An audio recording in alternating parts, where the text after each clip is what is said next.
Hey, what's up, everybody? Welcome to another edition of Established Run's NBA Injury Report Analysis Show. I'm Drew Dinkmeyer here with Mike Gallagher.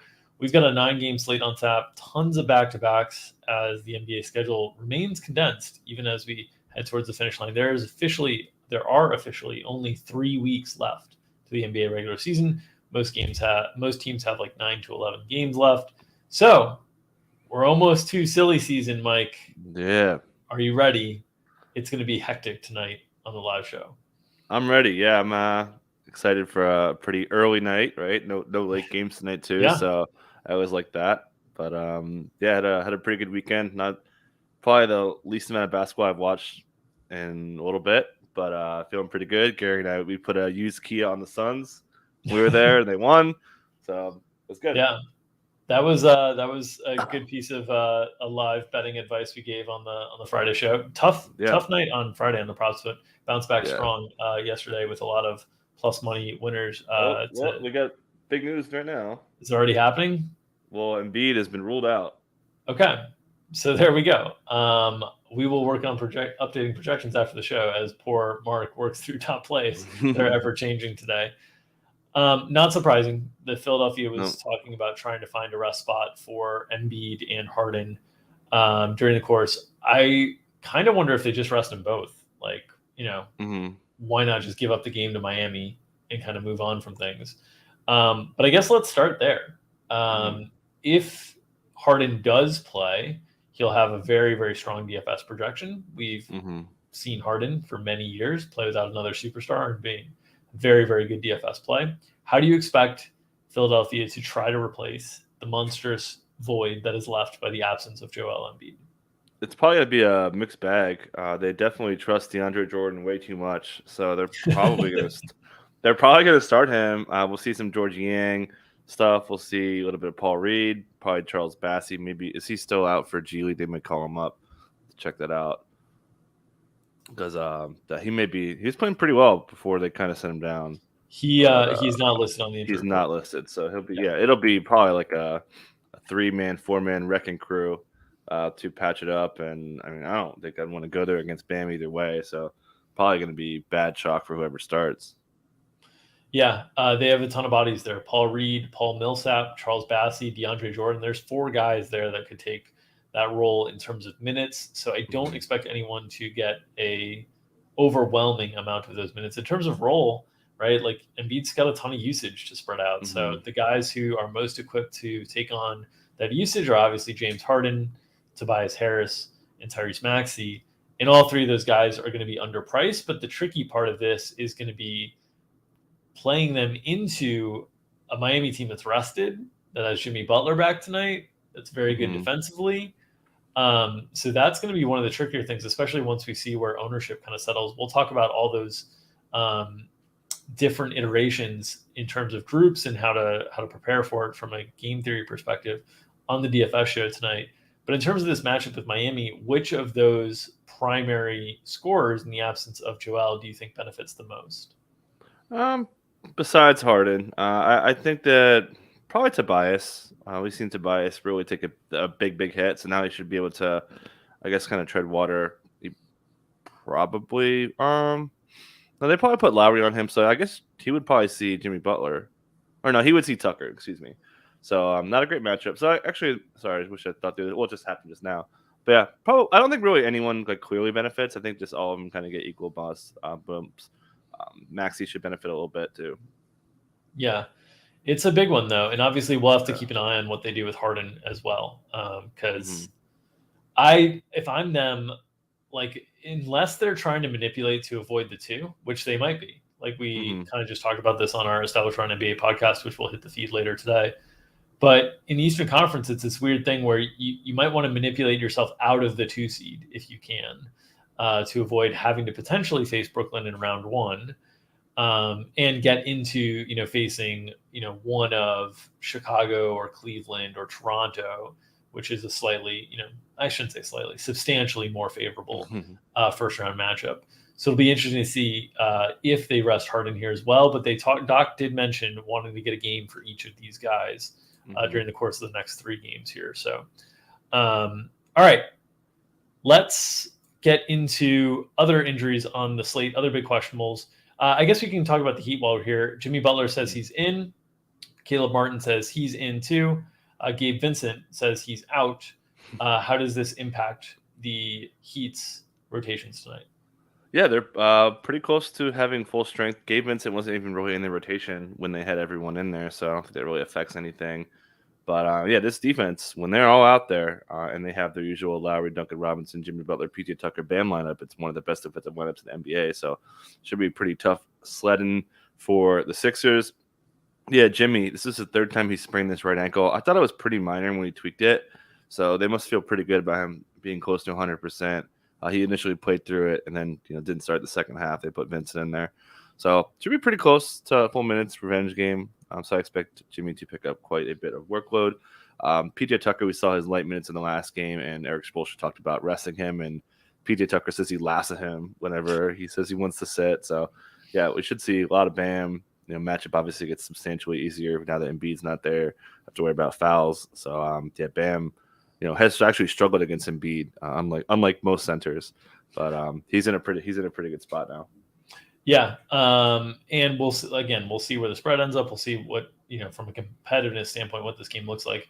But the Heat should basically be full force, as we allude to. The Gabe Vincent thing, he wasn't really in the rotation when they were fully healthy, so not a big deal there. Other big questionables on the slate. LeBron, once again, questionable. Played through both ends of that back-to-back, including the overtime win in Toronto, which was a great game for the Lakers. Throwback game for Russ Westbrook, as he had the game-tying three, pushed towards the triple-double, and then predictably they didn't have as much gas on the second night of the back-to-back. Russ and LeBron still put up big numbers, and again, I think they don't need a ton of wins to be able to keep out San Antonio there, but San Antonio getting that surprise win in Golden State last night has to be on the eyes of Lakers fans. What are your thoughts on LeBron's availability tonight? Should be good. Really no indication to think he got any worse. Vogel talked about playing him and how they need to play him big minutes because they're getting killed in the non-LeBron minutes. You see on the screen here all these minuses. So they're going to have to play him a lot, and we've seen his minutes consistently be upper 30s, hitting 40s sometimes. So it should be good. Never know. It's the first game of the day, so we will definitely know who's starting. Vogel had mentioned he may want to go with size, so I think Dwight Howard has a chance to start as well. But he doesn't want to. He really wants to stay small, but I think the matchup definitely would lead me to believe he kind of does go that route. Yeah, other questionables on the injury report tonight. Another big one, Karl-Anthony Towns in a really big game for playoff implications in terms of the seeding. Minnesota has, with the Denver loss yesterday to Boston, Minnesota has inched their way up into the 6th seed. They hold the tiebreaker over Denver in avoiding the play-in game currently. Now they play Dallas, who's 2 games ahead of them in the loss column, and right there in the 5th seed to be able to try to jump them as well. And Karl-Anthony Towns is questionable tonight. What are your thoughts on Cat's availability? Should be good. Got the questionable tag over the weekend and really wasn't phased. He was kind of grabbing in it early on, but after the game, Chris Finch said it wasn't an issue for him. So we've seen the Wolves throw Q tags on everyone. So definitely think he's going to be a full go in a pretty good matchup. Dallas's defense hasn't been really as good as it was earlier. I think he could definitely take it to Dwight Powell. So I'm definitely interested in Karl-Anthony Towns tonight for DFS and for props and everything. Yeah, obviously we've seen Dallas really struggle on the interior against other, giant scorers, essentially. The highest end guys, and Cat certainly fits that mold, has been on a roll of late, including that 60-point game last week. Devontae Graham is questionable for the Pelicans. Once again, Brandon Ingram still down for the Pels. It's been the CJ McCollum show with Ingram down, but Devontae Graham's had his role expand as well in the absence of Brandon Ingram as he slid back into that starting lineup. What are your thoughts on his availability tonight? Yeah, I think he's set for the back-to-back. We've seen him miss back-to-back games before, kind of throughout the season. So I think that's probably why we saw them go with Najee Marshall in the starting lineup. Before it was Devontae. I think they would go back to Graham. And also worth noting, Jose Alvarado, he had 3 really quick fouls in the first half, but he closed. He brought the ball up over CJ. He was really doing a lot of ball handling, and he guarded. They actually, which was maybe surprising since we love Herb, and Herb is on the number 1 option like all the time. They put Jose Alvarado on Trey, and then Bogdan got the Herb matchup. So it's just major props to Jose Alvarado there. But Definitely. I think if CJ is going to be taking 25 shots a night, any breathing body that can bring the ball up, they're going to want him to bring the ball up. But yes, Alvarado's been playing really well and definitely deserved a growing role. So he's been a guy that, from a DFS perspective, has been a really good permanent producer. Whenever he's gotten opportunities, the opportunities on the rise again. We'll see if Devontae Graham's able to go tonight.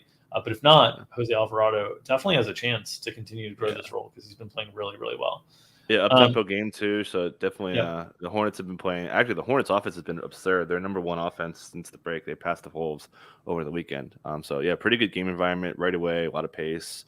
So if Devontae Graham doesn't play, then, a lot of value can open up here in the form of Alvarado for sure. Other injury notes to keep an eye on. Kojo for Detroit, they've already ruled out Jeremy Grant. Killian Hayes is probable. Kelly Olynyk is questionable. And then Kojo is questionable with rest. And it's like, have you guys just not decided if you're going to rest him or not yet? I don't really understand the questionable rest tag.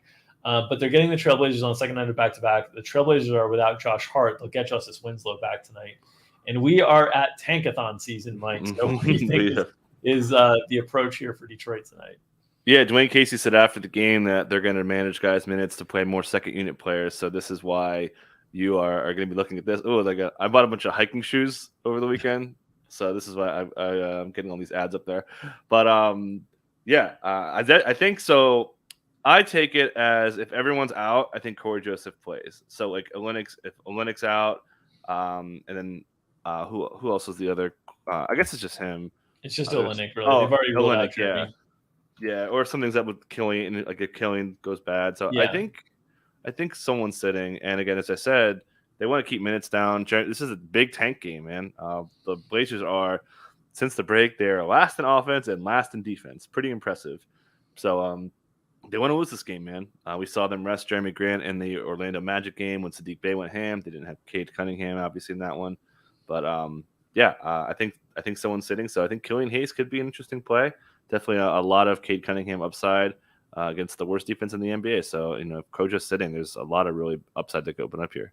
Yeah, and Detroit knows full well, that they have the tankers of all tankers coming locked in on them. Losers of 9 straight, the Oklahoma City Thunder, who are just within one game. And you can see the chances of the number one overall pick there. The flattened odds really don't really incentivize tanking to the same degree, but you do have that drop off from the first 3 spots to the 4th spot and the 5th spot. And obviously the first 4 spots are really the only ones in contention tonight this year, just because the way that teams have broken out. But I do think teams will do small things to try to optimize towards that top 3, just because there's no reason not to, really, unless you're the Minnesota Timberwolves. There we go. Houston won the spin, so good for them. Yeah, Houston wins that round. Okay, other questionables on the injury report tonight. Goran Dragic, kind of a low-key important one for Brooklyn, just because they are at home, which means they can play. They are not able to play with Kyrie Irving, which means we have seen Goran Dragic play a lot. He's played, I believe, 36 minutes in back-to-back home games, and they've got Seth Curry back. But when Dragic, if they didn't have Dragic, then Cam Thomas, Patty Mills would probably have to play quite a decent bit more because they've been leaning so heavily on Goran Dragic of late. 36 minutes in back-to-back games for Goran, it just feels like you're waiting for the injury to come, and here he is questionable on the injury report tonight. Yeah, left knee soreness. That's not a good thing for an aging vet, so I think there's a good chance he sits. And then we saw Seth Curry return after an ankle injury that's been really keeping him down. He says he's going to have to play through it. He says hopefully not going to get worse, but he knows every game he suits up, he's going to have to deal with the ankle soreness. And after the game, Steve Nash said that he played Curry way too much in his return because they came out so flat. I mean, they almost lost to the freaking Blazers. Just talked about that a second ago. So, if he doesn't go, Dragic, you're looking at, as you mentioned, a little more Patty, a little more Cam, a little bit more Bruce Brown as more of a backcourt guy. So that'll open up minutes for Kessler Edwards. It'll kind of be by committee, but they could definitely adjust and just go bigger in the backcourt because Bruce has been more of a forward, how he's been subbed. Yeah. So definitely. I don't think they're quite in dire straits. They've got enough bodies to fill, but there would be more ball handling for sure for Bruce Brown. So he would be low key affected per minute and bringing the ball up a little bit more. So he'd be someone a lot. And I think you might get in Cam Thomas's prices dipped down enough that he's back closer to Stone Min. I think we're going to get a Cam Thomas game in the next week. Just because Seth is dinged up, Goran's dinged up. If it's going to happen, it's going to happen in one of these home spots. Without Kyrie, I don't think it's tonight against Utah. I think the veterans are going to try to dig it out here. But if Gordon is unable to go, wouldn't be surprised to see Cam Thomas actually at some point jump over Patty Mills. Patty Mills has just been dreadful in the second half of the season, and they really, really, I don't know why they haven't just shut him down for a period of time. I'm assuming his legs are just dead based on the way he's shooting, but it could be wrong there. Other questionable tags: Kyle Kuzma for Washington. This is kind of a big one just because he fills such a big role for the Wizards in terms of their offense, and the matchup with Houston tonight is so good, right? Mm-hmm. So Washington's going to be able to put up points on the board. The question is, will Kyle Kuzma be a part of it tonight? I think so. After the game, Wes Unseld said it was just knee tendonitis, and he expects him to go over this one. But the Wizards are they're not quite in hopeful on tankathon season, but I mean they can make some hay. Moving up to number 9 would be a pretty nice boost to almost double their odds, or more. I'm sorry, would quadruple their odds if they can climb up that far in the standing. So that may be part of it. Probably going to be game time. If he doesn't go, we'll definitely see. I think that Rui Hachimura gets another start again. Obviously, Kristaps will get the ball a lot more. You're talking about a lot of low-use players there. So he would benefit. And we haven't seen KP get the spike minutes yet. Unseld keeps hinting he wants to play him more, but we haven't seen him hit 30. I think he's topped out at 29. So he maybe gets there today, and such a good matchup too. So we've also seen that, you take Kuzma away, there's a lot of rebounds to be had too. KCP was the guy who benefited last game in that spot, but Kristaps Porzingis is not the dominant rebounder. It's a lot of times offensively he's pretty far away from the basket in terms of shooting threes and whatnot. So it'll be interesting to see if Kuzma is unable to go, who benefits there. But there's a lot of cheap Wizards, and against Houston, you would be very interested in attacking that spot. Avdija, Rui Hachimura, those types of guys benefit most, but Kispert as well would benefit there. All right, Davis Bertans, the man from Washington who was traded to Dallas, he's questionable in the injury report tonight. The Mavs have gotten back Reggie Bullock, so I don't think it's a big deal here. I think they're a little bit deeper, but what are your thoughts on Bertans' availability tonight and how it impacts things? Not a big impact. Definitely would maybe help out Maxi Kleber a little bit more. They probably bring him back to the bench anyway, so I mean he might not even play if he was available to play. So pretty little impact there. Yeah. Some new outs that we're dealing with tonight. Josh Hart is out. Justice Winslow back for Portland. Portland back after, I guess trying yesterday against Indy. Wasn't much of an effort, but back tonight without Josh Hart, running out basically a G League team in Detroit. So there's going to be DFS plays here simply because you remove Hart. That's removing a lot of usage. We've seen Brandon Williams take up that usage at times. We've seen Chris Dunn have spots where he's been effective. We've seen Trendon Wofford have spots where he's been effective. What are your thoughts on Portland tonight with the absence of Josh Hart going into Detroit? Yeah, you're probably swapping out Hart for Winslow and just going to start that lineup. So whatever. We know that I don't think Winslow's going to have a big minute ceiling. He'll probably top out at 26, 27. Yeah. Didn't play in the last one, presumably because of the back-to-back. And then, it's like you said, it's just going to be spread around. I think Brandon Williams could maybe get it going here. I'm not terrified of the matchup, obviously, especially without Jeremy Grant. The Pistons are lacking a lot of defenders, so he's someone to look at. Watford's going to play quite a bit just because, you're taking Hart, who can play a lot, and for Winslow, who cannot. So, yeah, it's like you said, kind of low-key. If there's any, pricing stuff, and obviously you're going to want to play teams against the Blazers, there could be some pretty good plays here. I haven't looked at prices yet. So, I mean, it's just on, the whole team benefits because Hart's been clear, since Simons went down, he's been clearly their best player. Yeah, he has a big role that's going to be replaced there. So a lot of opportunities for Portland tonight. We'll walk through it on the DFS show. Other new rest situations: Marcus Smart, Robert Williams out for Boston. We have seen them. They're on the second night of back-to-back. It's a friendly matchup against OKC. We saw them do this similarly on February 16th. They had come off a blowout win against Philadelphia. They just blew the doors off Philadelphia, and most of their guys did not have to play very much. And the next night, they still Smart got hurt that game, so Smart was out, and then they rested Time Lord. And Al Horford played low 30s. Grant Williams played 40 minutes the next day. They ran an 8-man rotation the next day. Yeah. So Boston just does not have a lot of confidence in their bench at all. I'm like a little bit scared here that they like pull the plug, especially on like someone like Horford, where he like maybe he's limited to like 25 minutes or something like that. But it's hard to project just because they have not been willing to get deep into this at all. Right now, we basically have an 8-man rotation with like, I think it's like 14 spare minutes spread amongst, Hauser and Stauskas and Luke Cornett, those types of guys. But I'm really not sure. I think Grant Williams benefits a ton here, obviously, from Time Lord being out. I think Derek White benefits a ton from Marcus Smart being out. But beyond that, the big question for me is, do Tatum, Horford, Jaylen Brown, do they keep their same types of roles, which would be really big and really favorable against an OKC team that has lost 9 in a row? So what are your thoughts on how Boston plays this game tonight? Yeah, I thought someone was going to sit. Marcus Smart had a sinus issue last night, and he lost some minutes in this game, even before it was blowout. So that's kind of explaining why. But yeah, definitely think, like you said, someone could definitely pop up here. They should be able to handle this team regardless. But yeah, I mean, there's no reason to think that if they are good to go. I mean, they haven't really been too shitty with that stuff, so I think they should be okay. And yeah, I think you nailed everything else. They're going to run pretty tight. So Derek White and Grant Williams definitely are guys to look at today in a really, really good matchup. OKC's defense has gone to total crap since Lou Dort went down. Toronto, they will get Fred VanVleet back tonight, but on the second end of a back-to-back are losing Gary Trent, so they're swapping one guard out for the other. Still without OG Anunoby in a big game against Chicago, and we know Nick Nurse, whoever's out there, is going to play a lot in these games. They're treating them like playoff games. I mean, they did the big win in Philadelphia yesterday that I don't think anybody was really expecting, but they ran an 8-man rotation, so I'm expecting they'll probably be the same thing again tonight. 42 minutes for Scotty Barnes, 39 for Chris Boucher off the bench. It's very hard to play 39 minutes off the bench in the NBA. It's just very hard to do, but they found a way to do it. What are your expectations tonight with VanVleet back and Gary Trent Jr. out? Yeah, hilarious quotes from Nick Nurse. You see him start the double big lineup, and he said that they shouldn't have, basically. And he said he knew right away that it was a mistake.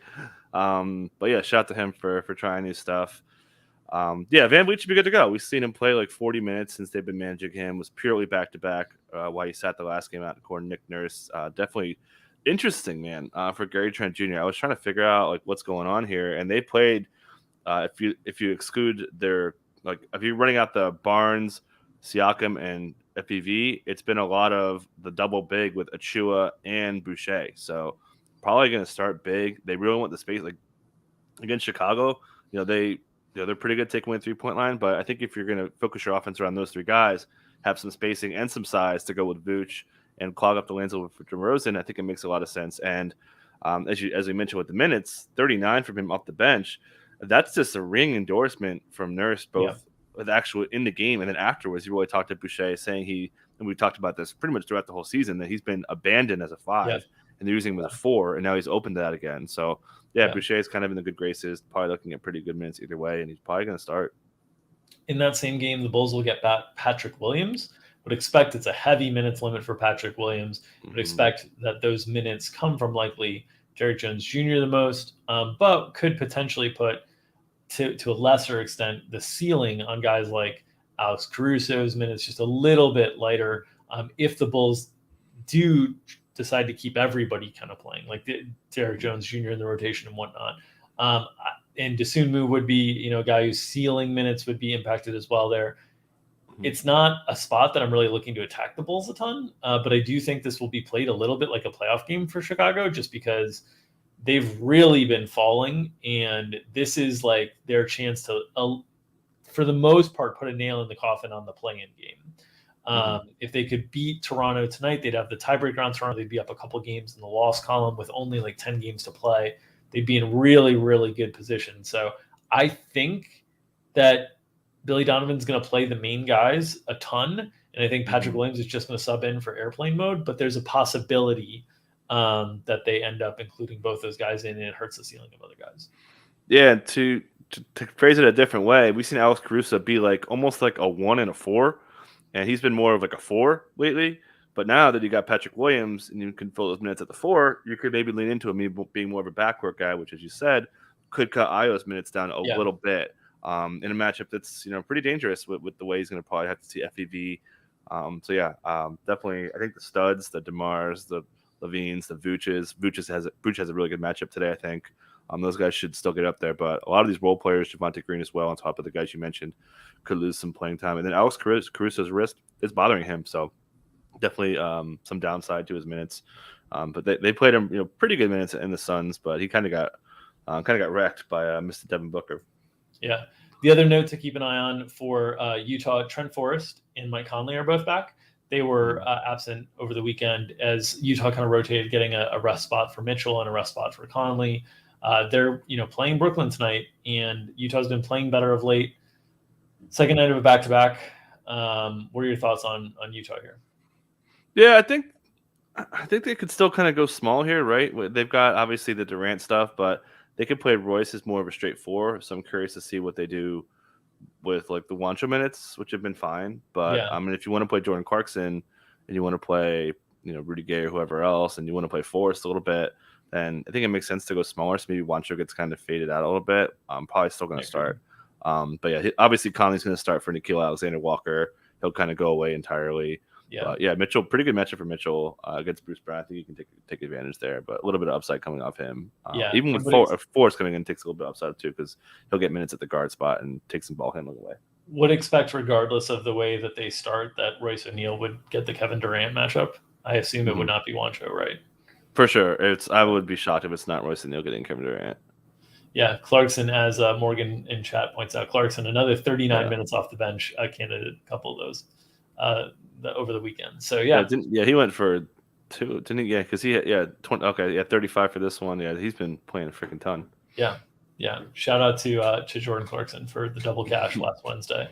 All right, I think we've said it all. 9 games. There's still a lot more injury news to come. We'll have it all on the 5:00 Eastern show behind the paywall with myself and Mike Gallagher. Make sure to check us out there if you're subscribed. If you're not subscribed to our paid coverage, at least subscribe to our free coverage here on the YouTube channel, Established Run NBA. We'll continue to provide this free content for you guys each and every day during the regular season, Monday through Friday, 2:00 Eastern. And with that in mind, we'll be back tomorrow at 2:00 Eastern with myself and Mike Gallagher, once again talking all the injuries for a much smaller 4-game slate. Enjoy the NBA tonight. We will see you guys tomorrow. Take care, everybody.